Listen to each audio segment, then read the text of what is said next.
All right, we're back here on KPOO, San Francisco 89.5 FM. I am joined by Liz and David Moschler.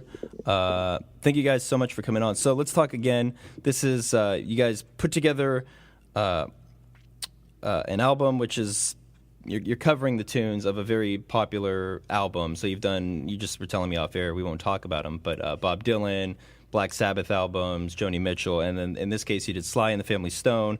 We just heard I Want to Take You Higher by Zakiya Harris and friends. So you do a different twist on all these songs and kind of, it's kind of a reimagining, I guess. That's exactly it. We tend to, the one bit of main direction that we give to each group is to make it sound just as much like your band and your sound as Sly's or whichever artist they're covering for whichever album. And that's kind of the unique twist and the fact that we're doing with one album. Because a lot of people do tribute shows. Yeah. Very few people do like an actual recreation of an album with different bands for every song. So that's so cool. And again, if you want to find out about the other albums, go to undercoverpresents.com, and you can also find out more about Stand, and you can pick that up or download it.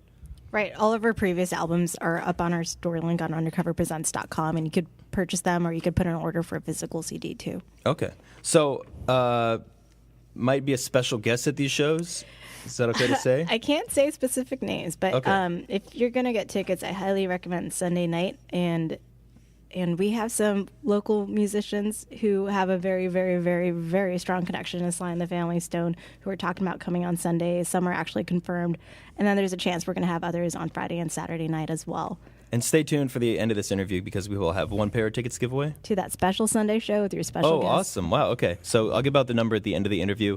And if you'd like to buy some tickets, theindependentsf.com is the place to go. So I wanted to talk about Sly Stone because he's such an interesting character. I wasn't even sure until a couple days ago when I was looking it up if he was still alive. He's 70, but he's quite old. And from what I know, he's been involved with drugs a little bit. So you'd think that someone of that stature might not make it into their 70s? Yeah, Sly has persisted for a long time. He was like 19 years old when he first started working as a record producer. Yeah. In San Francisco, and then formed the band and became an international star when he was like 22. Mm-hmm. So, and then kept that up for, more than a decade, like touring the world. So heavily touring. Yeah. Being a celebrity and being under the, the watchful eye of the public and the mainstream media for, most of your youth is pretty taxing.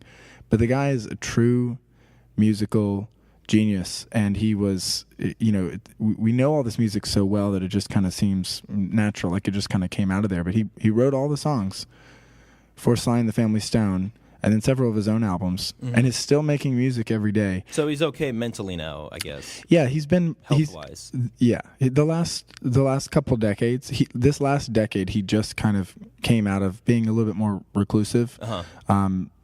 Mostly around either SoCal or up in Napa Valley, and he's still producing stuff and working with people, but he's just kind of laying low after being in the spotlight for the first 35 years of his life. So the second half of his life he kind of has been taking it a lot easier, and the rest of the band the rest of the original members and other members that joined later still perform together in various iterations of the Family Stone. There was a big celebration at the Grammys where they all received an award and shared the stage together. That was awesome. That was like 3 years ago?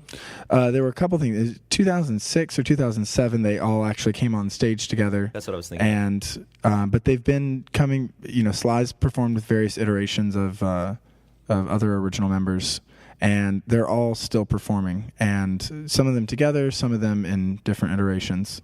But yeah, Sly has persisted. He still makes music every day. He's still a genius. And did you guys get, I know you talked about licensing fees with a lawyer, but did you get kind of like a blessing from the band to go ahead and do this, or did you just decide to do it? Yeah, so we had a few different ends with the Sly and the Family Stone crew. Good. And part of that was through Fantasy Studios, where they just recorded a documentary over there on Sly and the Family Stone, as well as Jeff Kalis, who wrote the only authorized biography of Sly and the Family Stone, and he has a really great personal relationship with Sly himself. I think almost every member, if not every single member of Sly and the Family Stone, is aware of this tribute, and I've been told that they think it's really cool.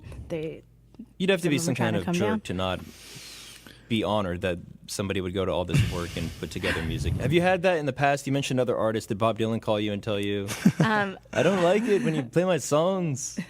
Say that? That was a great Dylan impression.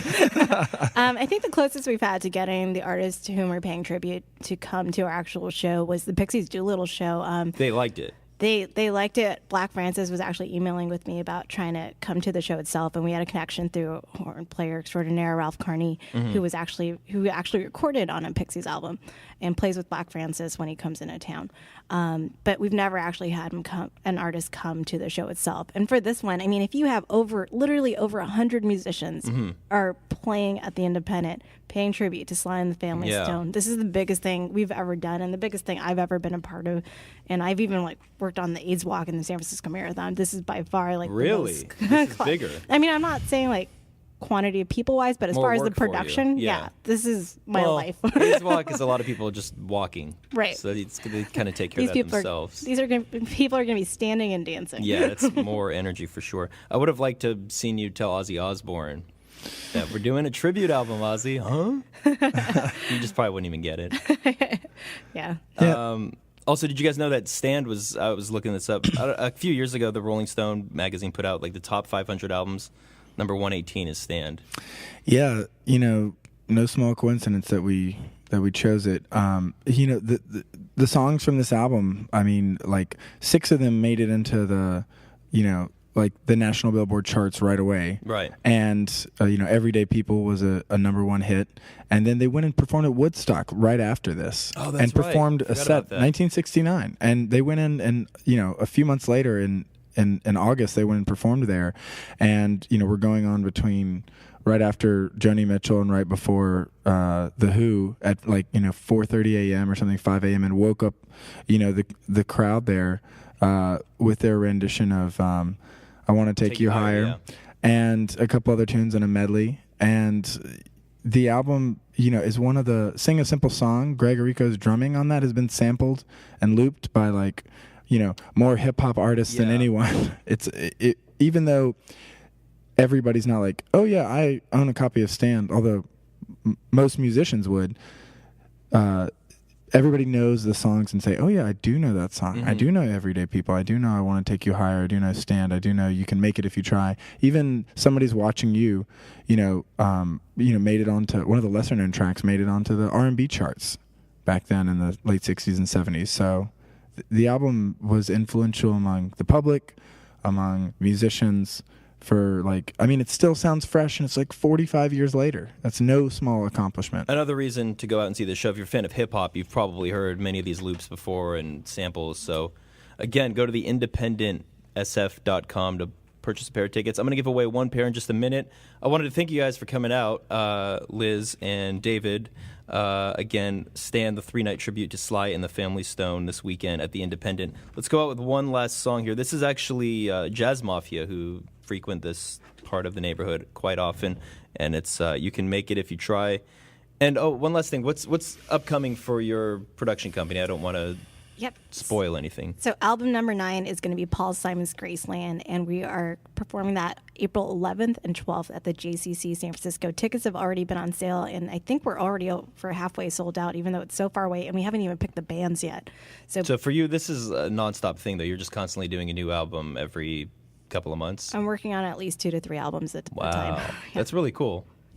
Awesome. Well, thank you guys. Here is one last song from the show. Everybody go out and see Sly and the Family Stone Stand at the Independent this weekend.